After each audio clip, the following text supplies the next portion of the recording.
नमस्कार साथियों, मैं डॉक्टर सुधा सिंह आज आपके लिए लेकर आई हूँ मेथड्स ऑफ टीचिंग का 6 टॉपिक का नाम है निदानात्मक शिक्षण या डायग्नोस्टिक टीचिंग।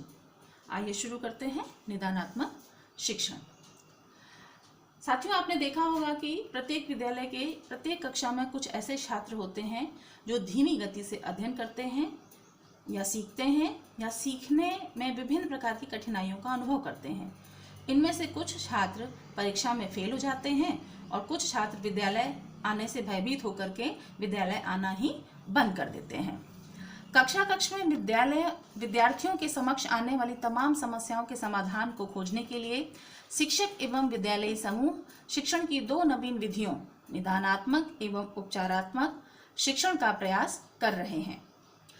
शिक्षक पहले निदानात्मक शिक्षण द्वारा छात्रों की कठिनाइयों का निदान करते हैं। उसके पश्चात छात्रों की व्यक्तिगत कठिनाइयों या समस्याओं का समाधान करने के लिए उपचारात्मक शिक्षण का प्रयोग करते हैं। निदानात्मक शिक्षण या डायग्नोस्टिक टीचिंग के अर्थ को समझने से पहले डायग्नोसिस के अर्थ को समझना आवश्यक है।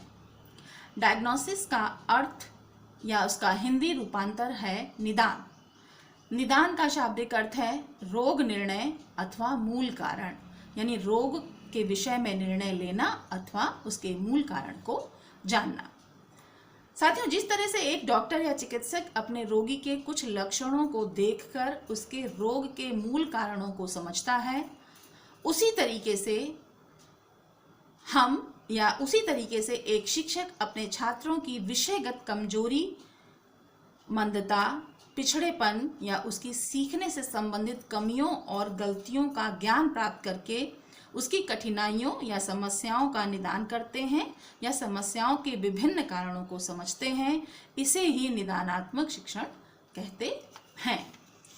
संक्षेप में इसे हम इस प्रकार समझेंगे। निदान का अर्थ है शिक्षक द्वारा छात्रों की अधिगम संबंधी त्रुटियों, कमियों व कठिनाइयों का ज्ञान प्राप्त करना ही निदान कहलाता है।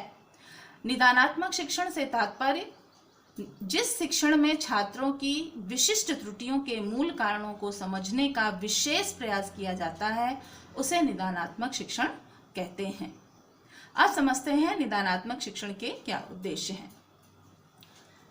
निदानात्मक शिक्षण में किसी विषय के क्षेत्र विशेषों, उसके प्रकरण, उसके कंटेंट, विषय सामग्री, विषय के अध्ययन या सीखने को लेकर छात्रों की कठिनाइयां या कमजोरी या उसकी अक्षमताओं का निदान करना या इन कमियों को समझना निदानात्मक शिक्षण का उद्देश्य है कि एक स्टूडेंट को विशेष विषय, विशेष प्रकरण में किस प्रकार की कठिनाइयों का अनुभव हो रहा है सीखते समय, इसे जानना निदानात्मक शिक्षण का उद्देश्य है।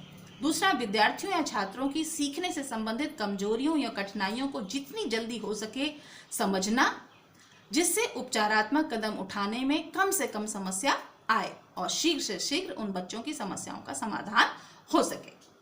तीसरा है, विद्यार्थियों की सीखने से संबंधित कठिनाइयों को समझने या निदान करने के परिप्रेक्ष्य में शिक्षकों के अनुदेशात्मक कार्य में उचित संशोधन करना तथा विद्यार्थियों के लिए उपयुक्त उपचारात्मक कार्यक्रमों की योजना बनाने में सहायता प्रदान करना।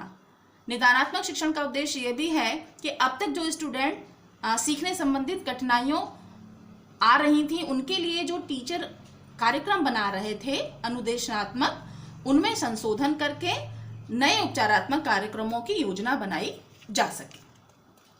अब निदानात्मक परीक्षण या परीक्षाओं को समझने से पूर्व हमें यह जानना जरूरी है कि कौन कौन सी ऐसी कठिनाइयां हैं या कौन कौन से ऐसे कारण हैं जिनकी वजह से बालक या छात्र किसी विषय में कमजोर रह जाता है या उसे सीखने में कठिनाई का अनुभव करता है। ये कारण इस प्रकार हैं। बौद्धिक मंदता, हीन भावना का होना छात्रों में अंगीय दोष होना, जैसे आंखों से कम दिखाई देना, हाथ पैर में दोष आदि। रुचि का अभाव। तीसरा, भावनामय होना या संवेगों पर नियंत्रण न रख पाना। चौथा है दोषपूर्ण अध्ययन विधि। ये तमाम इतनी सारी कठिनाइयां हैं जिनके कारण बच्चा सीखने में कठिनाई का अनुभव करता है। अब समझते हैं निदानात्मक परीक्षण क्या है, इसे कहते हैं। आप सभी ने देखा होगा और महसूस किया होगा कि क्लासरूम में छात्रों को विषय को सीखने और समझने संबंधी कुछ ऐसी कठिनाइयां होती हैं जिनको शिक्षक साधारण तरीके से निरीक्षण कर या अवलोकित करके समझ नहीं पाता है। उसे इस कार्य में सहायता प्रदान करते हैं प्रमाणीकृत निदानात्मक परीक्षण या स्टैंडर्डाइज्ड डायग्नोस्टिक टेस्ट।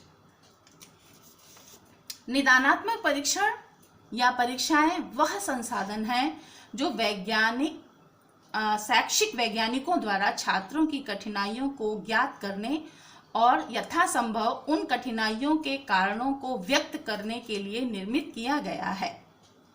निदानात्मक परीक्षणों का निर्माण छात्रों की सीखने से संबंधित विशिष्ट कठिनाइयों को समझने या निदान करने के लिए किया जाता है।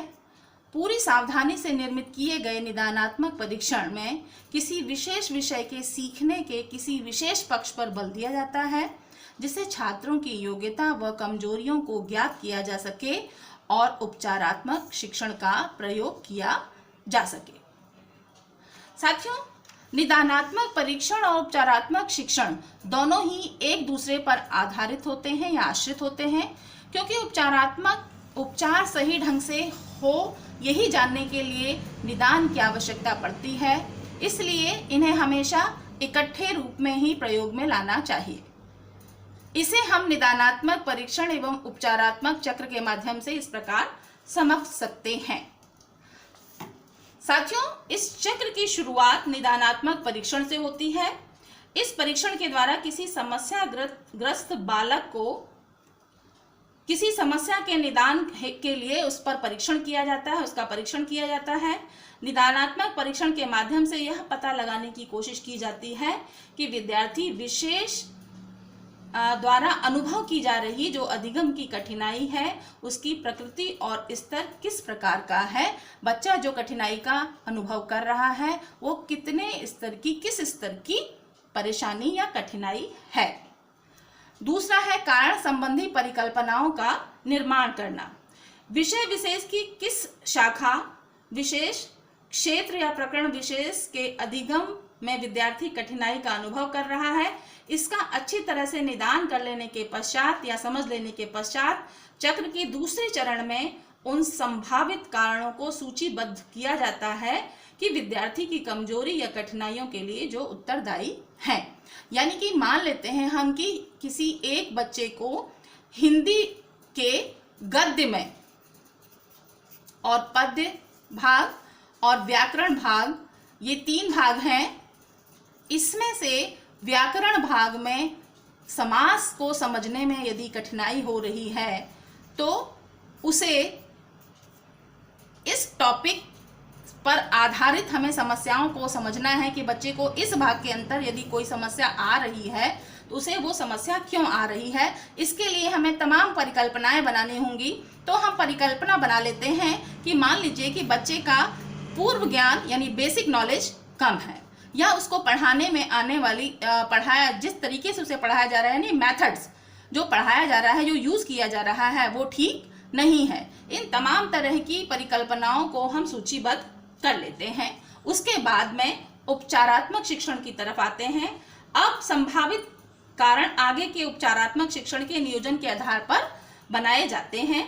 इन कारणों के उन्मूलन हेतु उपचारात्मक कदम उठाए जाते हैं। ये जो कारण हमने हाइपोथेसिस बनाई है, उपकल्पनाएं बनाई थी यहाँ पर, उनको दूर करने के लिए ये उपचारात्मक शिक्षण का प्रयोग किया जाता है।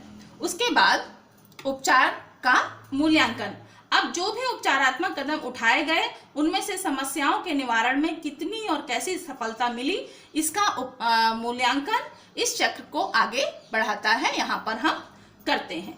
इसके पश्चात उपचार में सफलता या उपचार में असफलता, यानी मूल्यांकन के पश्चात, यानी मूल्यांकन का परिणाम अगर यदि बताते हैं, ये आता है कि समस्या का समाधान हो गया है तो उपचारात्मक प्रयत्न वहीं रोक दिए जाते हैं। यहाँ आकर के उपचारात्मक प्रयत्न यानी सफल हो गए, यहाँ पर रोक दिए जाते हैं।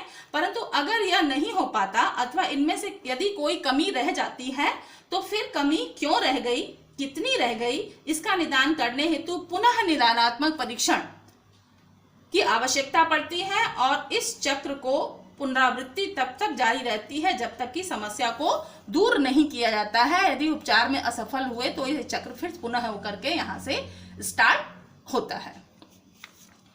साथियों, अब हम ये समझ लेते हैं कि निदानात्मक शिक्षण का प्रयोग सामान्यतः आधारभूत विषयों तक ही सीमित रहा है। ये विषय है वाचन, लेखन, उच्चारण, व्याकरण और अंकगणित, यानी reading, writing, spelling, grammar and arithmetic आदि। इनमें से वाचन की मुख्य परीक्षाओं के नाम इस प्रकार के हैं। प्रेसी की वाचन संबंधी परीक्षा, निदानात्मक परीक्षा जो क्लास 3 से क्लास 9 तक की है, वाचन की यांत्रिक यथार्थता को मापने की बैलार्ड की परीक्षा, वाचन की गति जांचने हेतु बर्ड की परीक्षा। आप सभी ये सोच रहे होंगे कि निदानात्मक शिक्षण का प्रयोग केवल इन कुछ आधारभूत विषयों तक ही सीमित क्यों है, क्योंकि ये आधारभूत विषय ही अन्य विषयों की ज्ञान प्राप्ति हेतु उन्हें समझने के लिए मूल आधार माने गए हैं। इन्हीं विषयों को मूल आधार माना गया है अन्य विषयों को समझने के लिए, तथा इन विषयों के शिक्षण में अधिगम यानी सीखने के विशिष्ट रूप की आवश्यकता पड़ती है और इनका सूक्ष्मता से परीक्षण किया जा सकता है। लेकिन आगे आने वाले कुछ समय में ही निदानात्मक शिक्षण के विषय में इतना विस्तार हो जाएगा कि विद्यालय पाठ्यक्रम के अधिकांश विषयों में इन्हें शामिल कर लिया जाएगा और तमाम समस्याओं के समाधान के लिए इन निदानात्मक परीक्षणों का उपयोग किया जाएगा। आज के लिए बच्चों बस इतना ही। अगले वीडियो में फिर मिलेंगे नए विषय के साथ। नमस्कार।